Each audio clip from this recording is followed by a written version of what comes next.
پورا کیا.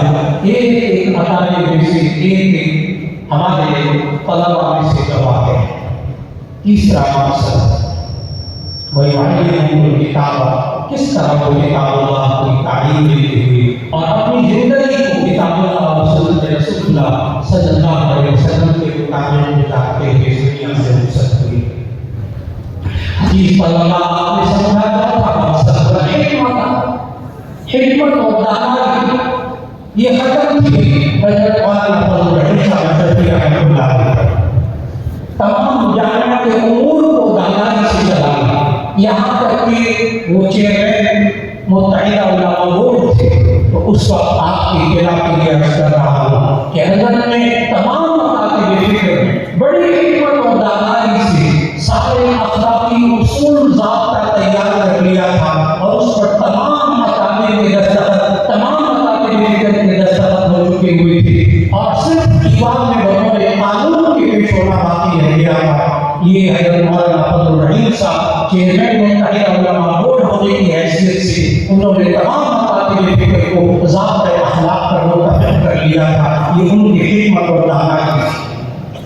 اور پھر دوسرا طرف ایک طرف ان کو خیال تحسین پیش کرنے کا انداز کہ محسن نبوی میں 4 مقاصد زندگی بھر پورا فرماتے ہیں.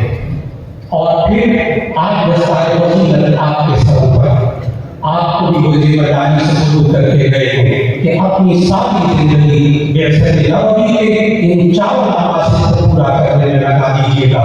تلاوت کلام پاک، تزکیہ نفس، تعلیم کتاب اللہ و سنت اور حکمت اور دانائی، ان 4 کو اپنا زیور بنا لیجیے گا ساری زندگی. یہ پیغام لے کر گئے دستار فضیلت آپ کے سر پر رکھ کر حضرت مولانا فضل الرحیم شفیع رحمہ اللہ.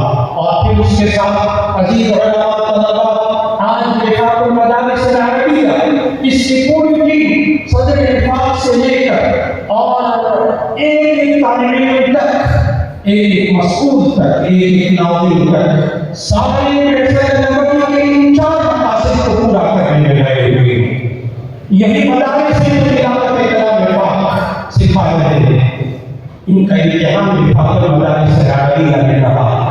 یہی تو تزکیہ نفس ہے جو کہ تمام مکاتب کی طلباء میں منتقل کر رہے ہیں اور یہی کتاب اللہ اور سنت کی تعلیم ہے جو رفاق المدارس العربیہ کا مقصد ہے.